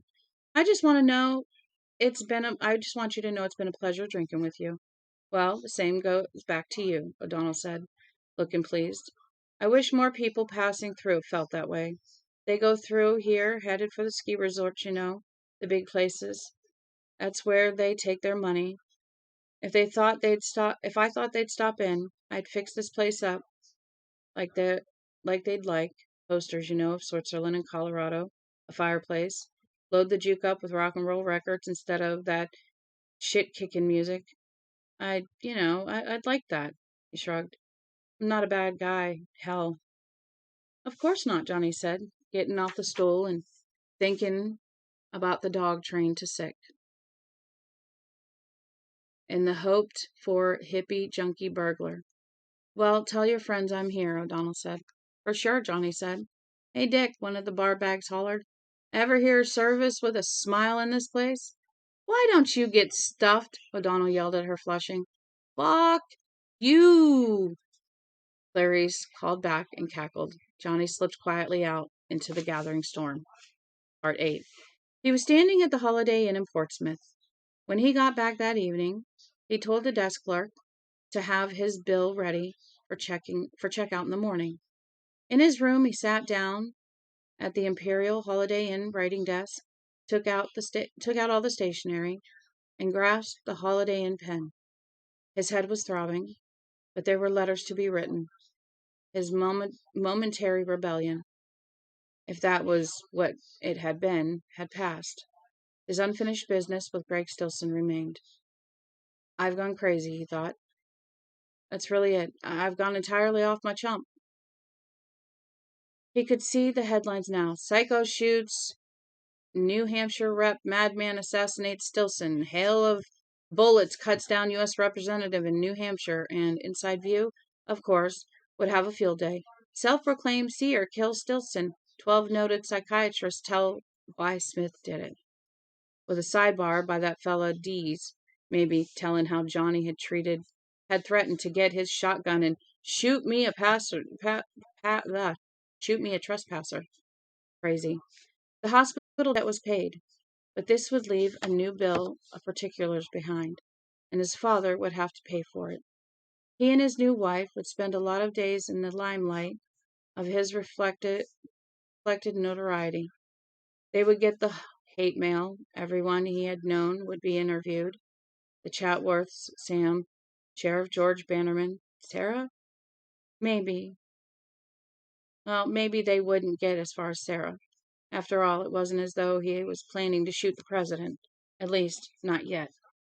There's a lot of people afraid to come right out and say it, but I'm not. I'll say it right out loud. Someday, Greg Stilson's apt to be president. Johnny rubbed his temples. The headache came in low, slow waves, and none of this was getting his letters written. He drew the first sheet of stationery toward him, picked up the pen, and wrote, "Dear Dad." Outside, snow struck the window with that dry, sandy sound that means serious business. Finally, the pen began to move across the paper, and slowly at first, then gaining speed.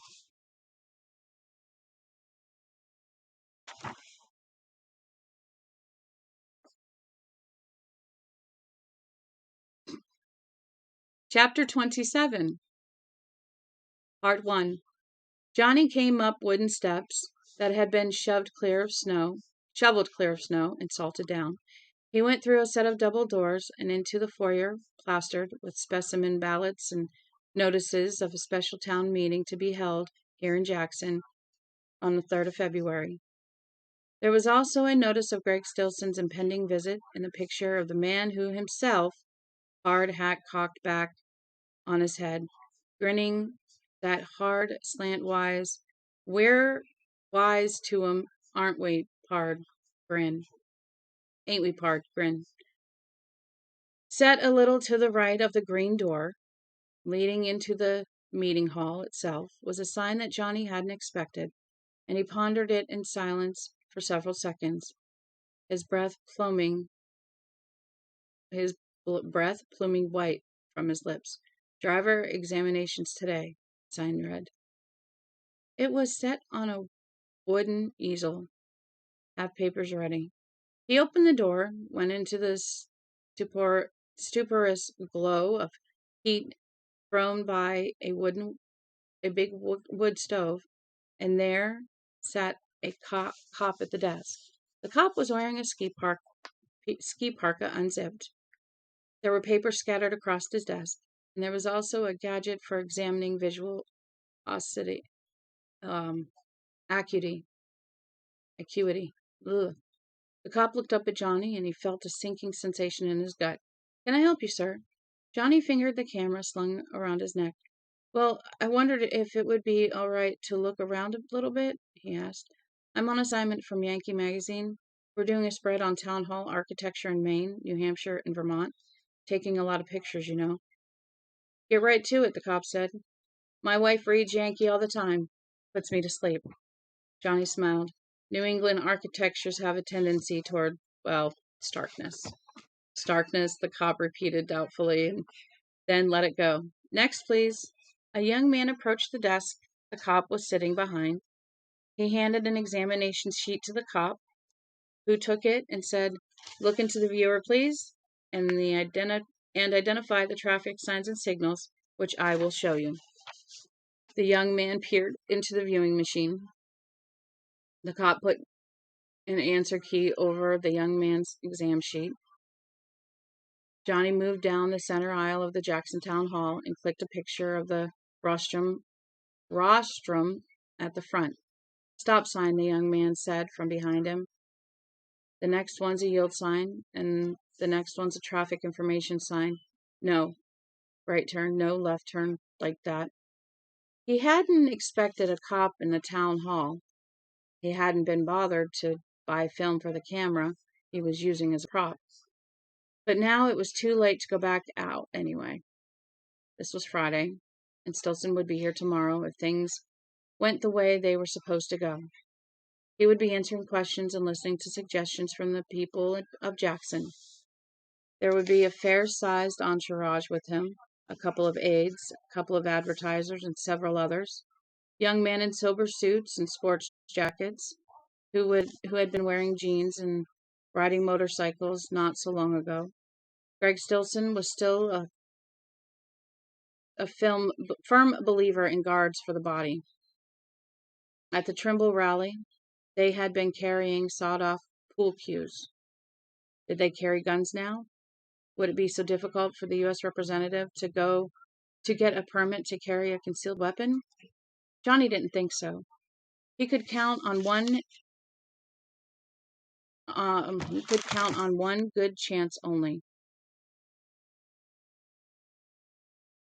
He would have to make the most of it.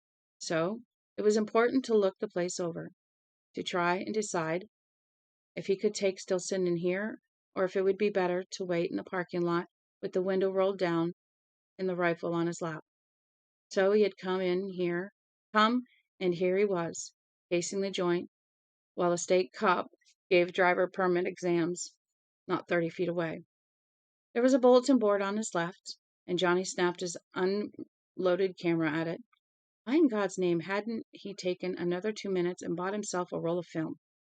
The board was covered with chatty small-town intelligence concerning baked bean suppers, an upcoming high school play, dog licensing information, and, of course, more on Greg. A file card said that Jackson's first selectman was looking for someone who could take shorthand, and Johnny studied this as though it were of great interest to him while his mind moved into high gear. Of course, if Jackson looked impossible or even chancy, he would wait until next week, where Stilson would be doing the whole thing all over again in the town of Upson, or the week after in Trimble, or the week after that, or never. It would be this week. It ought to be tomorrow. He snapped the big wood stove in the corner and then glanced upward. There was a balcony up there. No, not precisely a balcony. More like a gallery with a waist-high railing and wide, white painted slats with small, decorative diamonds and curlicues cut into the wood. It would be very possible for a man to crouch behind that railing and look through one of those doodads. At the right moment, he could just stand up and... What kind of camera is that? Johnny looked around. Sure it was the cop. The cop would ask to see his filmless camera, and then he would want to see some ID, and then it would be all over. But it wasn't the cop. It was the young man who had been taking the driver's permit test.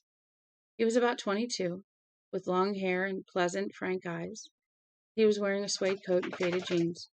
A Nikon, Johnny said. Good cameraman. I'm a real camera nut. How long have you been working for Yankee? Well, I'm a freelance, Johnny said. I do stuff for them, some for Country Journal, sometimes for Down East, you know. Nothing national like People or Life? No, at least not yet. What f-stop do you use in here? The hell is an f-stop? Johnny shrugged. I play it mostly by ear. By eye, you mean? The cameraman said, smiling. That's right, by eye. Get lost, kid. Please get lost. I'm interested in freelancing myself, the young man said, and grinned. My big dream is to take a picture someday, like the flag raising at Iwo Jima. I heard that was staged, Johnny said. Well, maybe. But it's a classic. Or how about the first picture of the UFO coming in for a landing? I'd sure like that. Anyway, I got a portfolio of stuff I've taken around here. Who's your contact at Yankee? Johnny was now. Actually, they contacted me on this one, he said. It was Mr. Clausen. You can come over now, the cop said, sounding impatient. I'd like to go over these answers with you. Whoops, his master's voice. Clausen said. See you later, man. He hurried off, and Johnny let out his breath in a silent, whispering sigh. It was time to get out, and quickly. He snapped another one or two pictures, just so it wouldn't look like a complete rote, but he was barely aware of what he was looking at through the viewfinder. Then he left. The young man in the suede jacket, Clausen, had forgotten all about him. He had apparently flunked the written part of his exam. He was arguing strenuously with the cop, who was only shaking his head. Johnny paused for a moment in the town hall's entryway. To his left was a cloakroom, to his right was a closed door. He tried it and found it unlocked. A narrow flight of stairs led upwards into dimness. The actual offices would be up there, of course, in the gallery. Part 2. He was staying at the Jackson House, a pleasant little hotel on the main drag. It had been carefully renovated, and renovations had probably cost a lot of money, but the place would pay for itself. The owners must have reckoned because of the new Jackson Mountain Ski Resort. Only the resort had gone bust, and now the pleasant little hotel was barely hanging on. The night clerk was dozing over a cup of coffee when Johnny went out at 4 o'clock on Saturday morning, the attaché case in his left hand.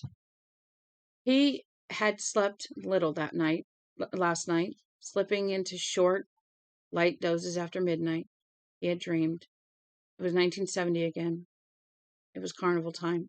He and Sarah stood in front of the Wheel of Fortune, and again he had that feeling of crazy, enormous power. In his nostrils he could smell burning rubber. "Come on," a voice said softly behind him. "I love to watch this guy take a beating." He turned, and it was Frank Dodd, dressed in his black vinyl raincoat. His throat slit from ear to ear in a wide red grin. His eyes sparkled with dead vivaciousness. He turned back to the booth, scared. But now the pitchman was Greg Stilson, grinning knowingly at him. His yellow hard hat tipped cockily.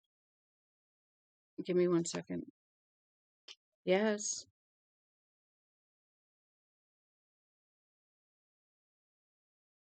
Okay, right now? Yeah, I can. I can make it right now. Because I think I might just finish this up. I mean, it's going to be almost 3 hours, but I think it's going to be good to finish it up because stopping right now is just like, no, no, no, we must find the end. And, the next one would only be an hour, so I'm just going to finish it up. Yeah, I can make you some tea. You're welcome. Bye. I will be right back. Yeah, I think we're going to finish. Well, then, I think we're going to finish the book.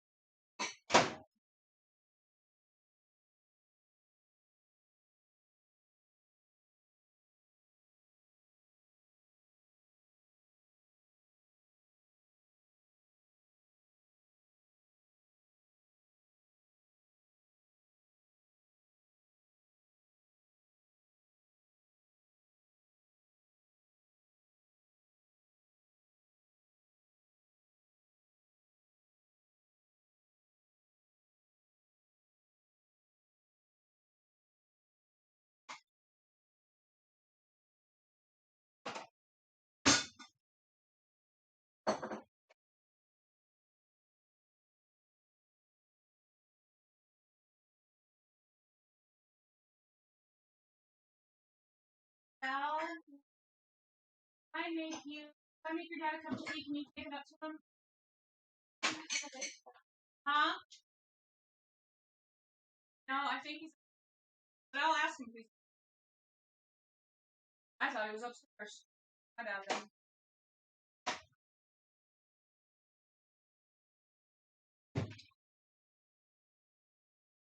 Hey? Yeah, I thought you were upstairs. Yeah, he's down there. I didn't know that. I thought he was upstairs. Ha! I was tricked. I was tricked!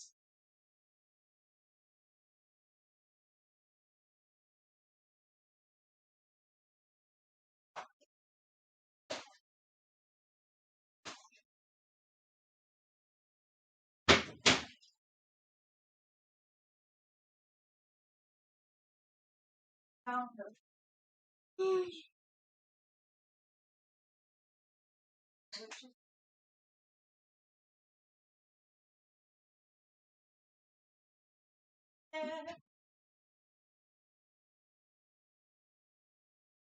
What are you looking at? Yeah, he's down.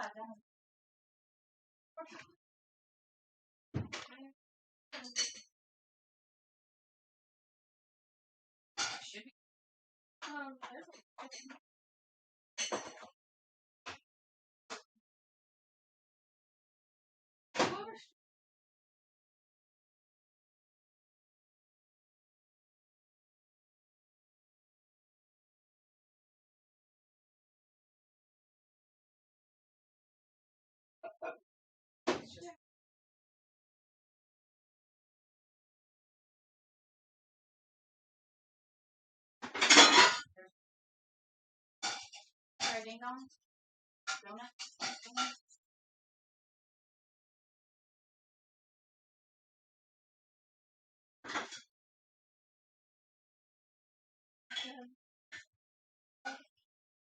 That's actually like that. It tastes like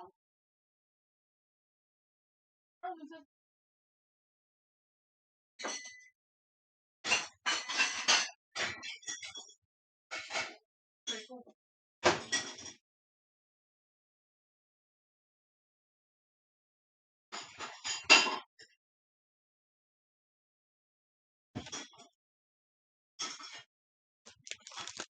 Give me a sec. I'm gonna help my daughter.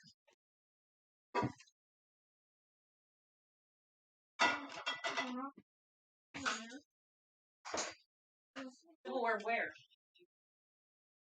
So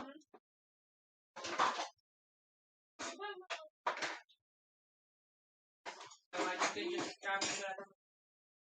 Here you go. There's your tea. Make it set another minute so it can soak. Okay? Okay.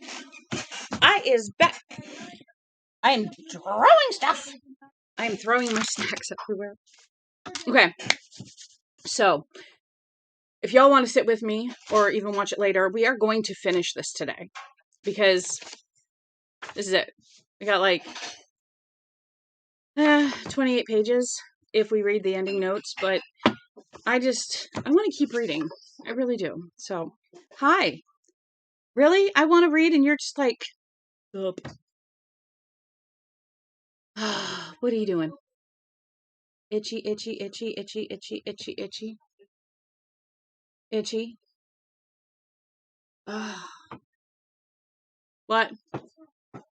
What's wrong?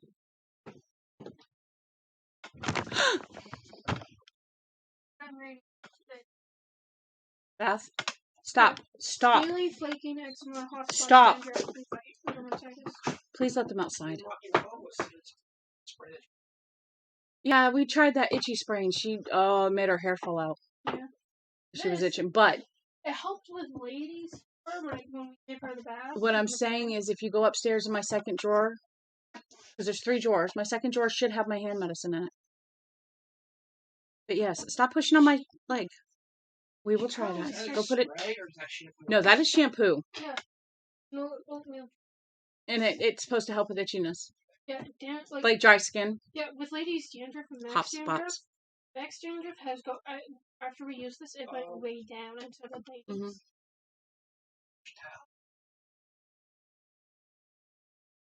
We have a couple.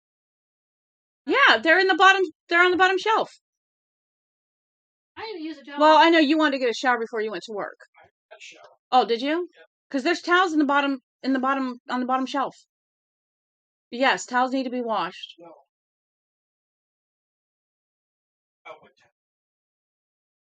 All right, I'm going to continue reading, okay? So, and the gallery, part 2. He was standing at the Jackson House, a pleasant little hotel at the main drag. It was carefully renovated, and we already read that part. We read the part about the burning rubber when he was talking about the wheel. We were talking about... There we go. He turned back to the booth scared. Now the pitchman was Greg Stilson, grinning knowingly at him. The bread is on the counter. Put it away. That is really hot. I didn't think it was that hot. I will get my drink in a minute when it cools down. His yellow hard hat tipped cockily back on his skull. Hey, hey, hey, Stilson chanted, his voice deep and resonant and ominous. Lay him down where you want him down, fella. What do you say? Want to shoot the moon? Yes, he wanted to shoot the moon. But as Stilson set the wheel in motion, he saw that the entire outer circle had turned green. Every number... What? Ding dong, bounce. Go get some.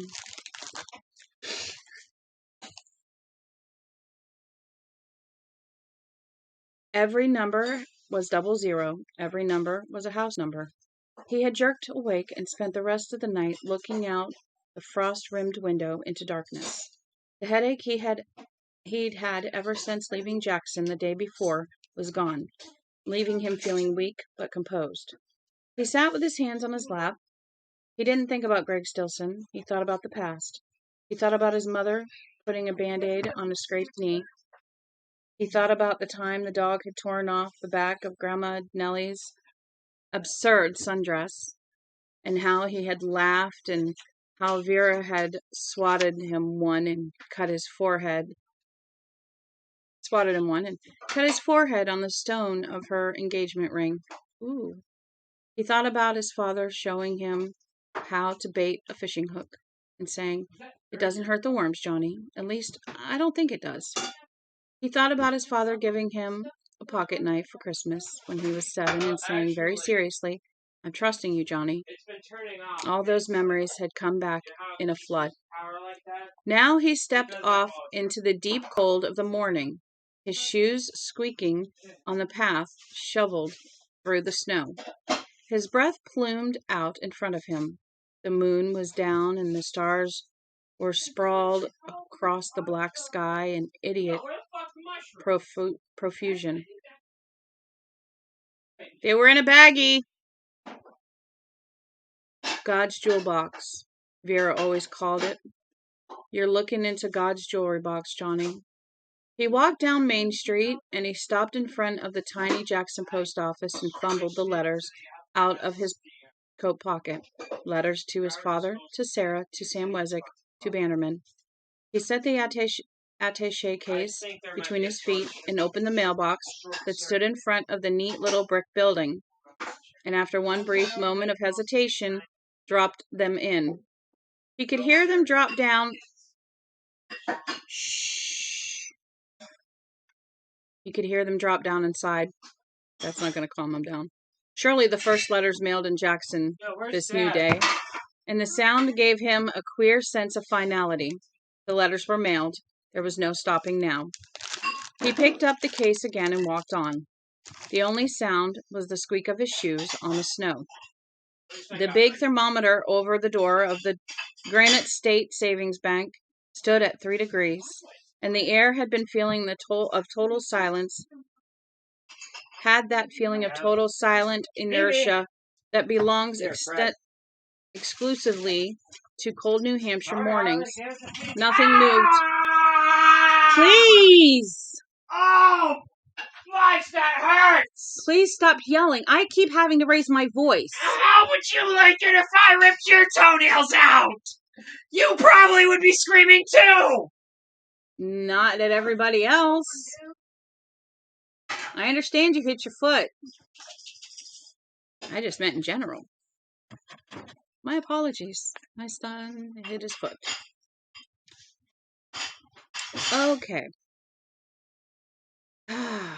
And the air had that feeling of total silent inertia that belongs exclusively to cold New Hampshire mornings. What?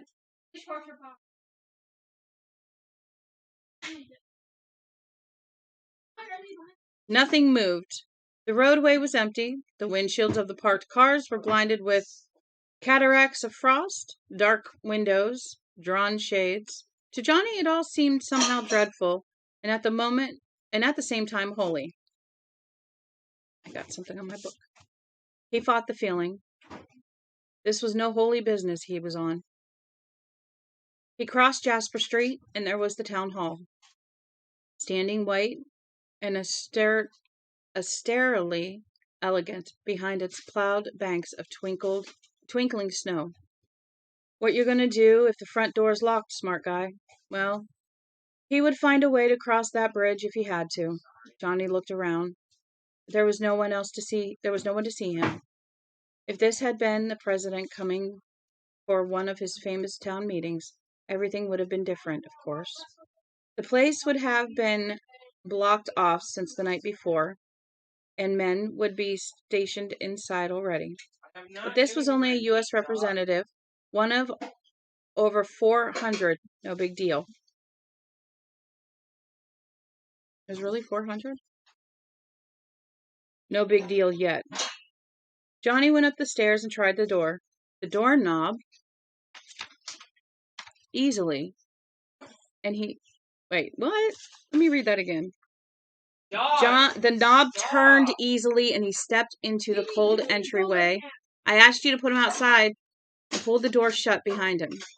Now the headache was coming back, pulsing along with the steady, thick beat of his heart. He set his case down and massaged his temples with his gloved fingers. Be right back. Phoebe Harley outside when I first came back in. Down here. No, it's fine. Where's Harley? Harley! Harley outside! Come on! Come whenever I go. Harley! Come on, outside. Stop itching. Outside. Go. Go. Go. Thank you. Of my toe. It fucking hurts. Yeah, I understand that. Please watch your mouth. Right on the fucking toenail. Please watch your mouth. Fuck.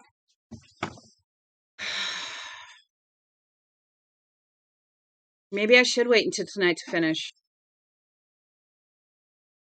He set his case down and massaged his temples with his gloved fingers.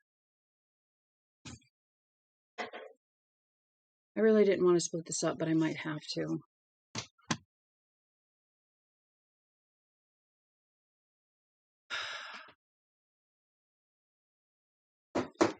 I know we've got at least an hour left, but things are getting a little crazy, so...